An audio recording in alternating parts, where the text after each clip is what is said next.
Hello ವೀಕ್ಷಕರೇ, ಇವತ್ತು ನಾನು ವಾಂಗಿಬಾತ್, ರುಚಿಕರವಾದಂತಹ ವಾಂಗಿಬಾತ್, ಎಲ್ಲರೂ ಇಷ್ಟಪಡುವಂತಹ ಹೆಲ್ತಿ ವಾಂಗಿಬಾತನ್ನು ಹೇಗೆ ಮಾಡೋದು ಅಂತ ನಾನು ನಿಮಗೆ ಹೇಳ್ಕೊಡ್ತೀನಿ. ಫಸ್ಟಿಗೆ ಕಡ್ಲೆ ಬೀಜ ಹುರ್ಕೊಂತೀನಿ, ಯಾಕಂದರೆ ಒಗ್ಗರಣೆಗೆ ಹಾಕಿದ್ರೆ ಕೆಲವು ಸತಿ ಕ್ರಿಸ್ಪಿಯಾಗಿ ಕಡಲೆ ಬೀಜ ಹುರಿದಿರಲ್ಲ. ಅದಕ್ಕೆ ನಾನು ಫಸ್ಟ್ ಕಡಲೆ ಬೀಜನ ಹುರ್ಕೊಂಡ್ಬಿಡ್ತೀನಿ ಕ್ರಿಸ್ಪಿಯಾಗಿ. ಕಡಲೆ ಬೀಜ ಮತ್ತು ಇದು ಕರಿಬೇವು ಇದನ್ನೆಲ್ಲ ಹುರ್ಕೊಂತೀನಿ. ಹಿಂಗೆ ಕ್ರಿಸ್ಪಿಯಾಗಿ ಬ್ರೌನ್ ಆಗಿ ಇದನ್ನ ಹುರ್ಕೊಂಡಿದ್ದೀನಿ ಕಡಲೆ ಬೀಜ. ಇವಾಗ ಕರಿಬೇವು ಸೊಪ್ಪು ಕೂಡ ನಾನು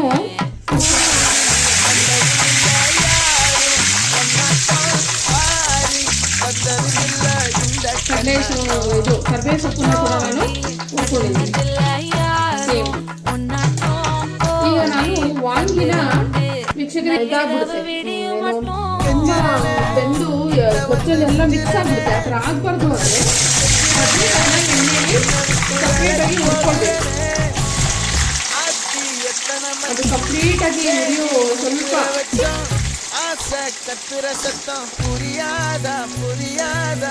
ನೋಡಿ ಬದನೆಕಾಯಿನ ಹುರ್ಕೊಂತಾ ಇದ್ದೀನಿ.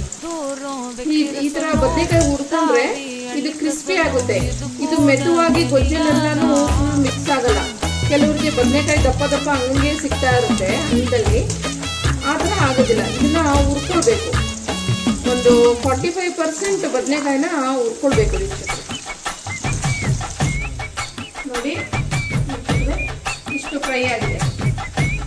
ಇಷ್ಟು ಫ್ರೈ ಆದರೆ ತುಂಬ ಚೆನ್ನಾಗಿ ರುಚಿ ಬರುತ್ತೆ ವಾಂಗಿ. ತುಂಬ ದಪ್ಪ ದಪ್ಪನೂ ಸಿಗಲ್ಲ, ಅಥವಾ ಅದು ಬೆಂದು ಗೊಜ್ಜದ ಇದ್ರ ಥರ ಕಲಿಸ್ಕೊಳ್ಳೋದು ಇಲ್ಲ. ಬದನೆಕಾಯಿ ಸಾರು ಹಾಕಿದ್ರೆ ಹೇಗಿರುತ್ತೆ, ತುಂಬಾ ಸಾಫ್ಟ್ ಆಗಿ ಕ್ರಿಸ್ಪಿಯಾಗಿ ಆಗುತ್ತೆ. ಅವಾಗ ತುಂಬಾ ಚೆನ್ನಾಗಿರುತ್ತೆ. ಮತ್ತೆ ಇದು ಬಾದಾಮಿ ಕೂಡ ಒಂದು 8-10 ಗೋಡಂಬಿ ಕೂಡ ಹಾಕಿದ್ದೀನಿ.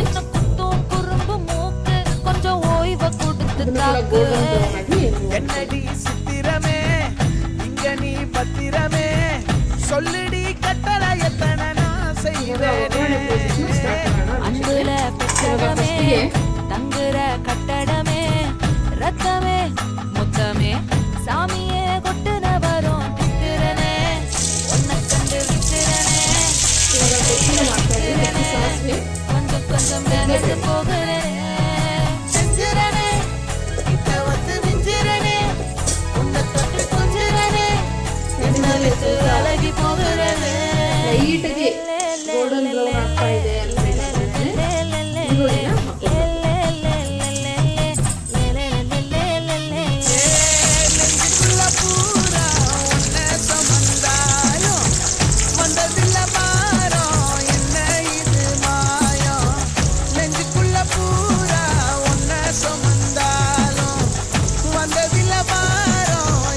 ನಾನು ಬದನೆಕಾಯಿ ಮತ್ತು ಇದು ಕಡ್ಲೆ ಬೀಜ, ಕರಿಬೇವಿನ ಸೊಪ್ಪು ಅದನ್ನು ಹುರಿದಿರೋ ಎಣ್ಣೆಲೇ ಇದು ಗೊಜ್ಜನ್ನ ಮಾಡ್ತಾ ಇದ್ದೀನಿ. ಅದರಲ್ಲಿ ವೇಸ್ಟ್ ಮಾಡೋಕ್ಕಾಗಲ್ಲ.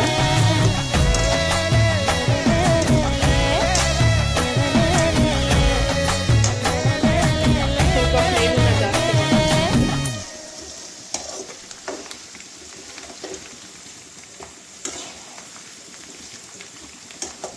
ಕೆಲವರು ವಾಂಗಿಬಾತ್ಗೆ ಈರುಳ್ಳಿ ಹಾಕ್ತಾರೆ, ಕೆಲವರು ಹಾಕಲ್ಲ.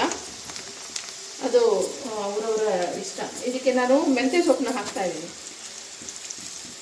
1 ಕಪ್ ಆಗುವಷ್ಟು ಮೆಂತ್ಯ ಸೊಪ್ಪು. ಇದು ತುಂಬ ರುಚಿ ಬರುತ್ತೆ ವೀಕ್ಷಕರೇ. ಮೆಂತ್ಯ ಸೊಪ್ಪು ಹಾಕಿದ್ರೆ ವಾಂಗಿಬಾತ್ಗೆ ವಾಂಗಿ ಮತ್ತು ಮೆಂತ್ಯ ಸೊಪ್ಪು ಒಳ್ಳೆ ಕಾಂಬಿನೇಷನ್ ಇರುತ್ತೆ. ಇದು ಒಂದು 2-3 ಮಿನಿಟ್ಸ್ ಚೆನ್ನಾಗಿದೆ ಫ್ರೈ ಆಗಬೇಕು.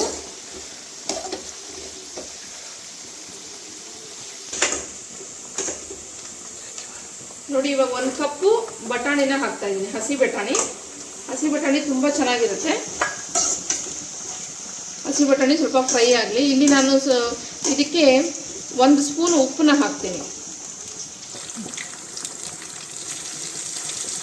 ಇದೆಲ್ಲ ಫ್ರೈ ಆಗೋದಕ್ಕೆ ನಾನು 1.5 ಕಪ್ಪು ಉಪ್ಪನ್ನ ಹಾಕಿದ್ದೀನಿ. ಇದು ಬಟಾಣಿ ಸ್ವಲ್ಪ ಎಣ್ಣೆಯಲ್ಲಿ ಚೆನ್ನಾಗಿ ಫ್ರೈ ಆಗಬೇಕು. ಈಗ ಫ್ರೈ ಮಾಡ್ಕೊಂಡಿದ್ರಲ್ಲ ವಾಂಗಿ, ಅದನ್ನು ಹಾಕ್ತಾಯಿದ್ದೀನಿ. ಯಾಕಂದರೆ ನಾವು ಇದಕ್ಕೆ ಉಪ್ಪು ಹಾಕಿದ್ರಿ, ಅದು ಉಪ್ಪು ಸ್ವಲ್ಪ ತಗಲ್ಬೇಕಿದೆ ವಾಂಗಿಗೆ. ಒಂದು ನಿಮಿಷ ಇದು ಎಣ್ಣೆಲಿ ಮತ್ತೆ ಫ್ರೈ ಆದರೆ ಚೆನ್ನಾಗಿ ಅದು ಉಪ್ಪೆಲ್ಲ ತಾಕುತ್ತಿರುತ್ತೆ. ಇದು ನೋಡಿ, ಹುಣಸೆಹಣ್ಣು ಗೊಜ್ಜನ್ನ ನಾನು ಮೊದಲೇ ಮಾಡಿಟ್ಕೊಂಡಿದ್ದೆ. ಇವಾಗ ಇದನ್ನು ಹಾಕ್ತಾಯಿದ್ದೀನಿ. ಇನ್ನೊಂದು ಏನು ಟಿಪ್ಸ್ ಅಂದರೆ ವೀಕ್ಷಕರೇ, ಪುಳಿಯೋಗರೆಗೆ ಸ್ವಲ್ಪ ಗಟ್ಟಿಯಾದಂತಹ ಇದನ್ನು ಹುಣಸೆಹಣ್ಣು ಗೊಜ್ಜನ್ನ ಮಾಡಿಟ್ಕೊಳ್ಬೇಕು. ಆದರೆ ವಾಂಗಿಬಾತ್ಗೆ ತೆಳುವಾದಂತಹ ಹುಳಿ ಗೊಜ್ಜನ್ನ ಮಾಡ್ಕೊಳ್ಬೇಕು. ವಾಂಗಿಬಾತು ತುಂಬ ಹುಳಿ ಇರಬಾರ್ದು, ಪುಳಿಯೋಗರೆ ಥರ. ಪುಳಿಯೋಗರೆಗೆ ಗಟ್ಟಿಯಾಗಿ ಸ್ವಲ್ಪ ಹುಣಸೆಹಣ್ಣು ಜಾಸ್ತಿ ಹಾಕಿ ಗೊಜ್ಜು ಮಾಡ್ಕೊಬೇಕು. ವಾಂಗಿಬಾತ್ಗೆ ಸ್ವಲ್ಪ ತೆಳುವಾಗಿ ಮಾಡ್ಕೊಳ್ಬೇಕು. ಇವಾಗ ಈ ನೀರು ಕುದಿ ಬರಬೇಕು.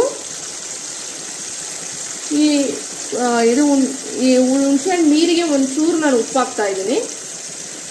ಚೆನ್ನಾಗಿ ಕುದಿ ಬಂದಮೇಲೆ ನಾವು ಪುಡಿನ ಮಿಕ್ಸ್ ಮಾಡೋಣ.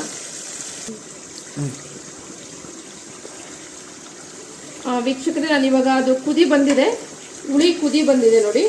ಅದು ಹುಳಿ ವಾಸನೆ ಹೋಗಿದೆ, ಹುಣಸೆಹಣ್ಣು ಗೊಜ್ಜಿದು ಹುಳಿ ವಾಸನೆ ಹೋಗಿದೆ. ಇವಾಗ ನಾನು ರಾಯಲ್ ವೇದ ಅಂತ ನನ್ನ ತಂಗಿಯವರು ಇದು ವಾಂಗಿಬಾತು, ಪುಳಿಯೋಗರೆ ಮತ್ತು ಬಿಸಿಬೇಳೆಬಾತ್ ಪುಡಿನ ಮಾಡ್ತಿದ್ದಾರೆ. ಆ ಪುಡಿನ ಹಾಕ್ತಾಯಿದ್ದೀನಿ. 3 ರಿಂದ 4 ಜನ ಇದು ಊಟ ಮಾಡಬೇಕು ಅಥವಾ ನಾಷ್ಟಕ್ಕೆ ಬೇಕು ಅಂದರೆ 3 ಸ್ಪೂನು ವಾಂಗಿಬಾತ್ ಪುಡಿನ ಹಾಕಬೇಕು. ಇದು ಮನೆಯಲ್ಲೇ ಮಾಡಿರುವಂಥ ಹೈಜೆನಿಕ್ ಮತ್ತು ಹೆಲ್ತಿ ವಾಂಗಿಬಾತ್ ಪುಡಿ. ತುಂಬ ಪರಿಮಳ ಬರುತ್ತೆ, ತುಂಬ ಚೆನ್ನಾಗಿದೆ.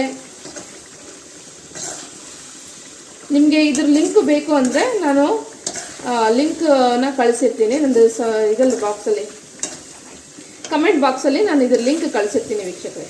ನೋಡಿ, ವಾಂಗಿಬಾತ್ ಪುಡಿ ಕುದೀತಾ ಇದೆ, ಎಣ್ಣೆ ಬಿಟ್ಕೊತಾ ಇದೆ. ಎಣ್ಣೆ ಬಿಟ್ಕೊಳ್ಳೋವರೆಗೂ ನಾವು ಲೋ ಫ್ಲೇಮಲ್ಲಿ ಚೆನ್ನಾಗಿ ಅದನ್ನು ಫ್ರೈ ಮಾಡಬೇಕು. ಕಲರ್ ನೋಡಿ ವೀಕ್ಷಕರೇ ಎಷ್ಟು ಚೆನ್ನಾಗಿದೆ. ವಾಂಗಿಬಾತು ತುಂಬ ಚೆನ್ನಾಗಿದೆ. ಎಲ್ಲರೂ ತುಂಬ ಚೆನ್ನಾಗಿದೆ ಅಂತ ಲೈಕ್ ಮಾಡಿ ಕಮೆಂಟ್ ಮಾಡಿದ್ದಾರೆ. ತುಂಬ ಚೆನ್ನಾಗಿದೆ. 3-4 ಮನೆಗಳಿಗೆ ಪರಿಮಳ ಹೋಗುತ್ತೆ, ಅಷ್ಟು ಚೆನ್ನಾಗಿದೆ. ಮನೇಲಿ ಹೋಮ್ ಮೇಡ್ ಮಾಡಿರೋದು, ನೋ ಪ್ರಿಸರ್ವೇಟಿವ್ಸ್ ಏನೂ ಇಲ್ಲ. ಮನೇಲಿ ಮಾಡಿ ಪ್ಯಾಕ್ ಮಾಡಿ ಕಳಿಸ್ತಾರೆ ಅವರು. ನಿಮಗೆ ಅದು ಲಿಂಕ್ ಬೇಕಂದರೆ ಕಮೆಂಟ್ ಬಾಕ್ಸಲ್ಲಿ ನಾನು ಲಿಂಕ್ ಕಳಿಸಿರ್ತೀನಿ. ಇದನ್ನು ಒಂದು 2 ನಿಮಿಷ ಮಾತ್ರ ನಾವು ಪುಡಿನ ಬೇಗ ಬಿಡಬೇಕು, ಅದು ಎಣ್ಣೆ ಬಿಟ್ಕೊಳ್ಳೋವರೆಗೂ. ಯಾಕಂದರೆ ಇದು ಪುಡಿನೆಲ್ಲ ಹುರಿದು ಮಾಡಿರೋದ್ರಿಂದ ತುಂಬ ಹೊತ್ತೇನು ಬೇಯಿಸೋದು ಬೇಕಾಗಿಲ್ಲ. ಒಂದು 2 ನಿಮಿಷ ಇದು ಫ್ರೈ ಆದಮೇಲೆ ನಾವು ಒಗ್ಗರಣೆ ಮಾಡಿಟ್ಕೊಂಡಿರೋ ಅಂಥ ಕಡಲೆ ಬೀಜ, ಕರಿಬೇವು ಮತ್ತು ಇದು ಗೋಡಂಬಿ ಇದೆಯಲ್ಲ, ಅದನ್ನು ಇದಕ್ಕೆ ಮಿಕ್ಸ್ ಮಾಡಬೇಕು.